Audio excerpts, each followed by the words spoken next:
Welcome. So here we've got geolocation, and what we're going to do is we're going to code this in real time. Might be a little bit slower than some of my other videos, so you can see the thought process, and I'll walk you through as we go. But let's get going. Okay, so this is basically measuring the direct distance along the surface of a sphere. Now, this is a lot of precision going on, a lot of random numbers. So if you don't get the exact answer I have, that is okay. There is some wiggle room for variance depending on where you round, where your code rounds, what source you use to get the GPS coordinates, stuff like that. So they give us the Frisco admin building. We'll come back to that when we write our main. Let's go with these. So geolocation, double latitude, double longitude. So here we go. Okay. These are instance variables. And there we go. Ta-da. All right. Create accessor methods for the private instance variables. This is something, after talking with some of the other AP teachers, they will not tell you this. This is necessary if when you have private variables, which, by the way, these should be. Yay. If we had a code like 5-4, where we needed to modify the amount in a wallet, in a customer's file, so forth, and all of those being private, yes, we have to have those accessor methods in order to verify them. These are not going to change. Once we set a place coordinates, that's where they are. So I'm going to skip this step, but if you did it, that's okay. Well, I can do it for this first one. Okay, so getter locations.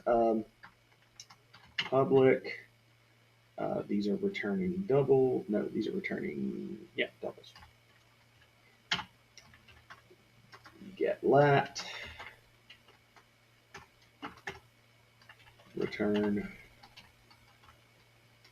latitude.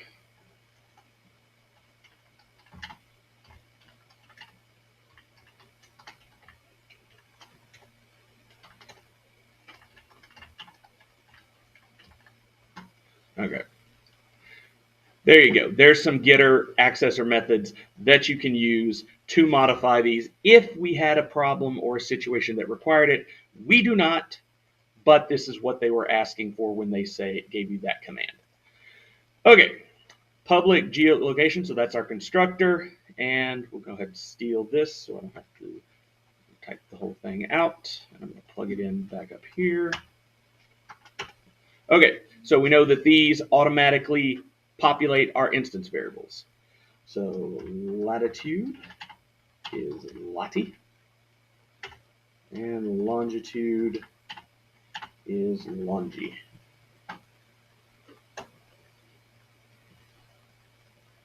Oh, they capitalized the L. I didn't. Okay, so there's our constructor, populates our values. Here are our two accessor methods. We're good there.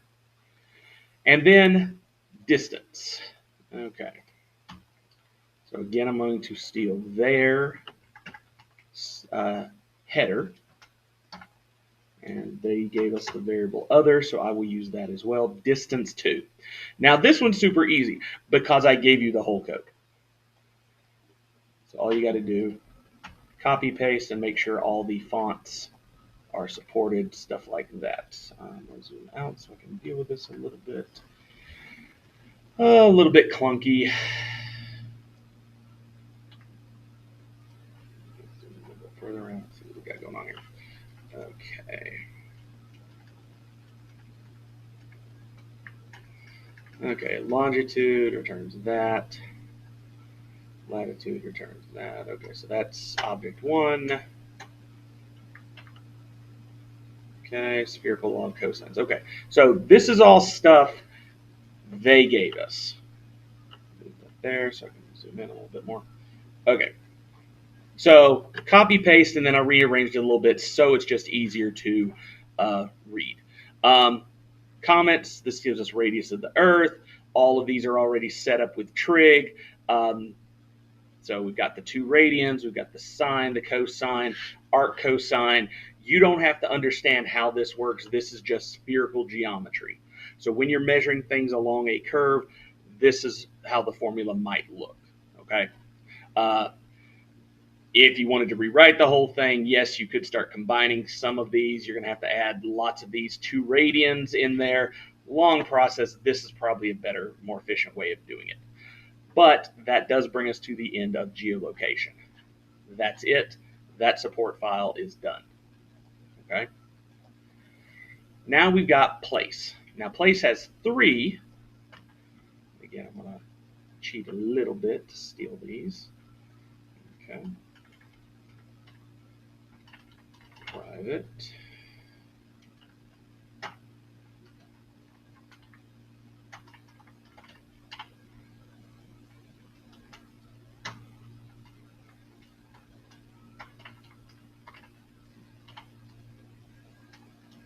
Okay, I did not capitalize, so I have to change that. Okay, there are all our values. Okay. Okay, create the access modifier for the private variables. Let's skip that for the time being. Okay, so two sets of constructors. Yes, okay. So let's do this one. So the first one's pretty straightforward.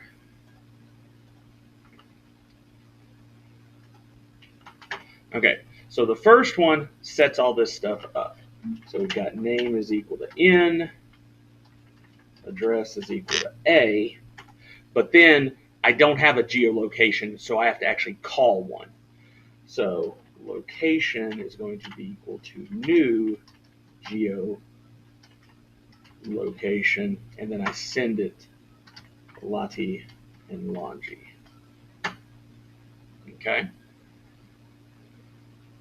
That will send it to geolocation, create a new object for us, and then return it here and put it in the instance variables.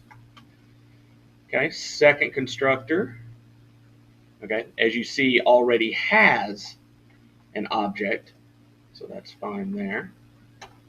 It's going to be the same bit of code for the first two, and this is simplified to just lock. Okay, there are our two constructors. Again, we probably don't need the accessor methods, but I'm going to put them in just to be safe. Public string name return name. Nope, that's wrong. Get name. Okay, do the same thing for address.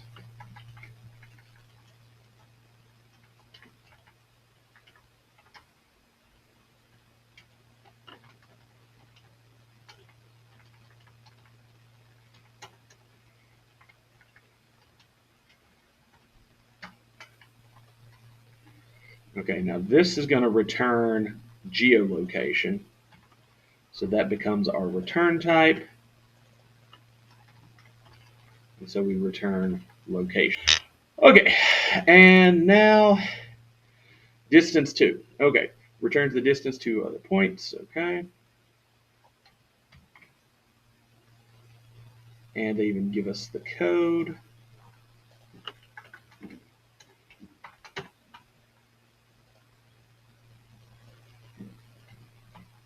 All right. Whoa, no. What did I copy? Okay. Oh, that would be why. All right, so what's going on here is we're using the location object that we have at the top to run the distance to that we printed in geolocation down here.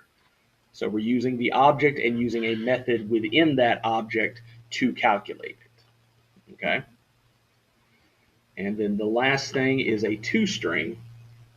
Now the toString, I've seen a lot of interesting things going on with people because there's not a lot that of errors popping up, even though I think there should be. So I'm thinking NetBeans may have pushed out a silent update, or maybe Java updated or something. Typically, this should error. Why? Because toString already exists. It might give up a warning message, so you might see a gray squiggle or a yellow squiggle, but we'll deal with that in just a second. So, all right, so the toString method for here is it wants us to override using the /n to print out the name, the address, and the longitude and latitude in that format. Okay, so that's not a bad thing. We can one-line it, or we could just do this. Okay, so we know we need name, and then we need the /n, then we need the address, then we need the /n, then we need longitude with a space, and now we're accessing it. So again, we're going through our location, and GeoLocator. Oh, I guess we will get those. Okay. So location dot get,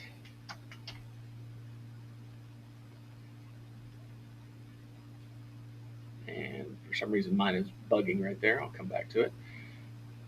Get lat and get long. Okay. Then I need a couple of spaces. Yeah, I noticed that too. Give me just a second. So this one should be latitude. Okay. And then I have the location dot get long. And then that should be it.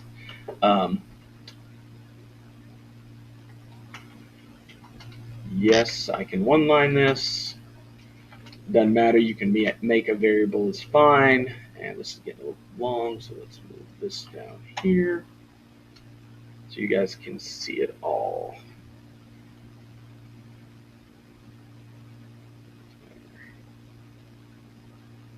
Oh, so it doesn't like that with the plus sign there. If I do it on the other side,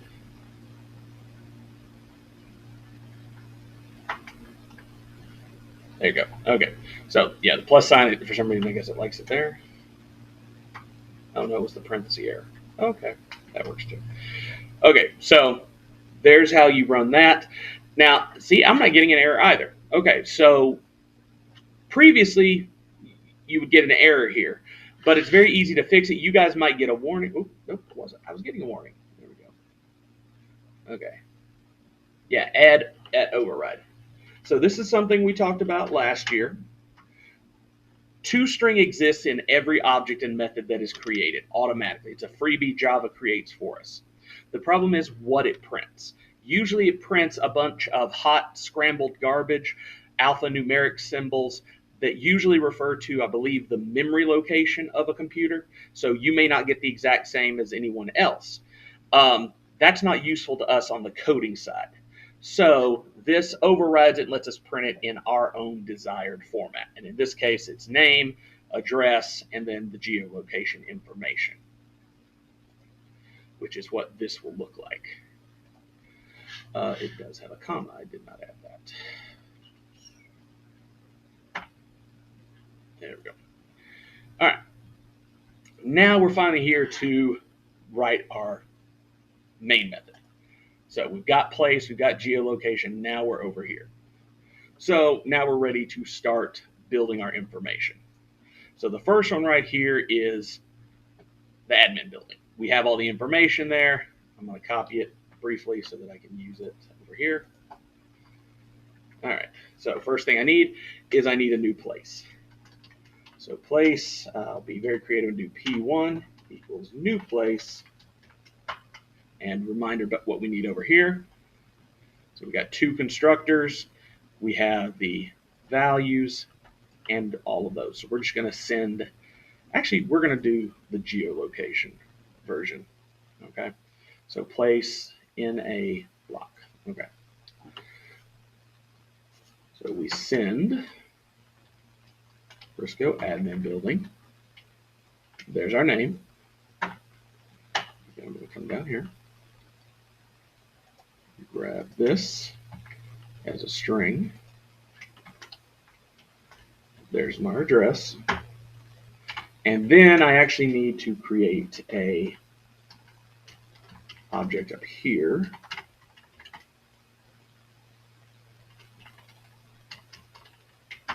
And I need to send it these values.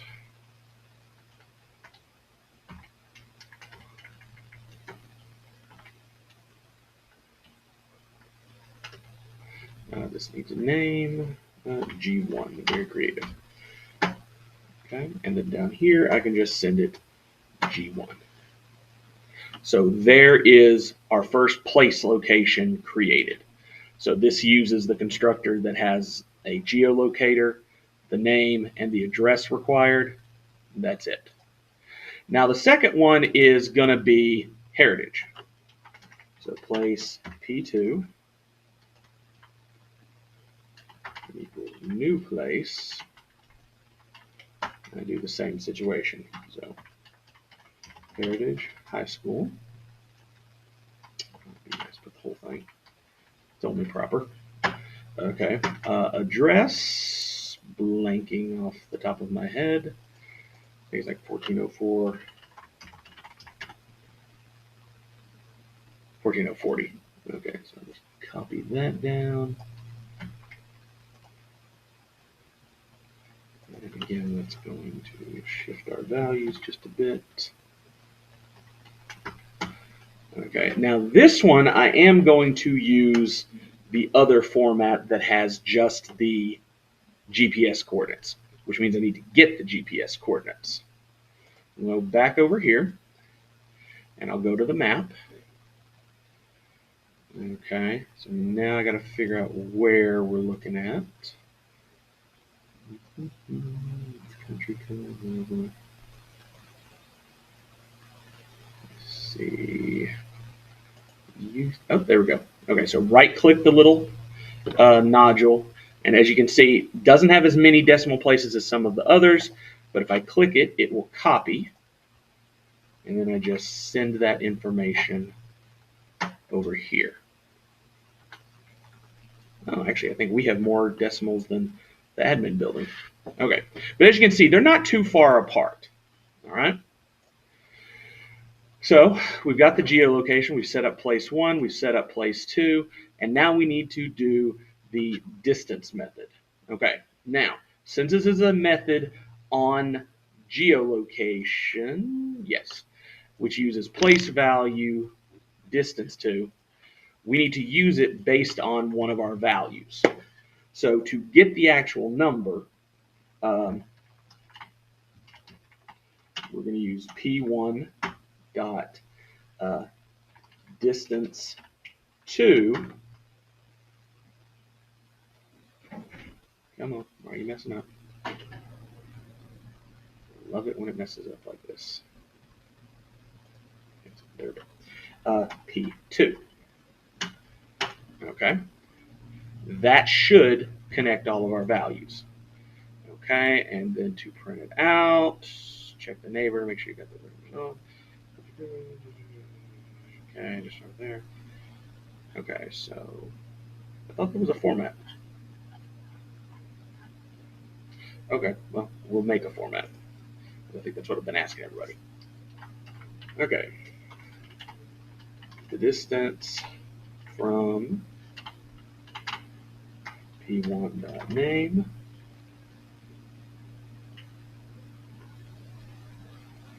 Ooh, no, that's why we need them. Okay.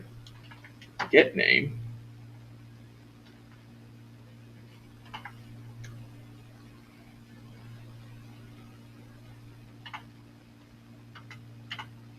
To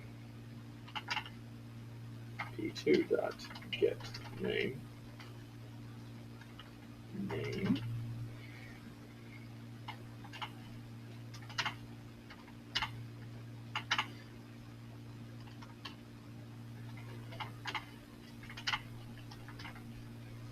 Okay. So that should get us that. Jump that far out.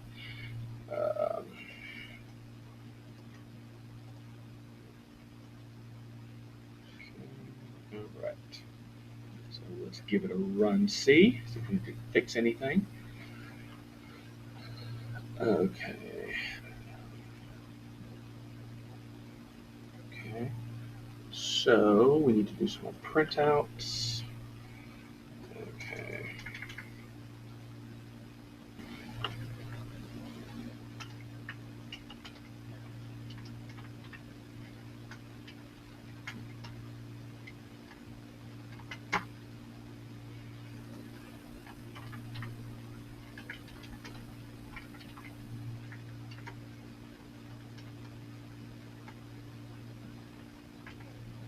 Okay. So place one, place two, and then the distance. Okay, Frisco Min Building right there. Heritage High School right there. The distance from Frisco to that is 4.412. Okay. And let's see. Directions, distance. I used to be a lot better with Google Earth and Street View. If we type in the address here, the thing is it's going to give us the street values. So let's just do distance GPS.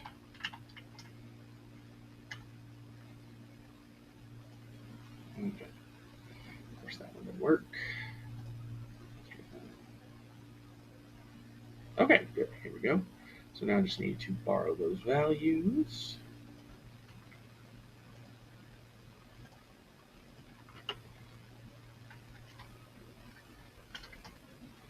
Okay.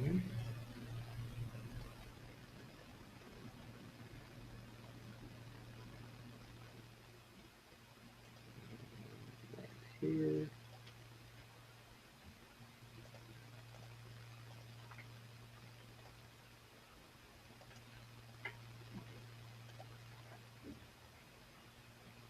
So 4.4 on that one, we were getting 4.41. So yeah, we're within reasonable expectations. For those of you who want this one, I will give you this right here. So there's one of the many sites that will calculate direct line distance. But yeah, so that's within reason. I think for grading purposes, if it was anywhere between 4 and 5 miles, I took it. There were some people that missed a negative sign, so you got like 8,000. There were others that were off by a couple of miles one way or the other. I had you retweak something. But yeah, I hope that makes more sense to you guys. Thank you.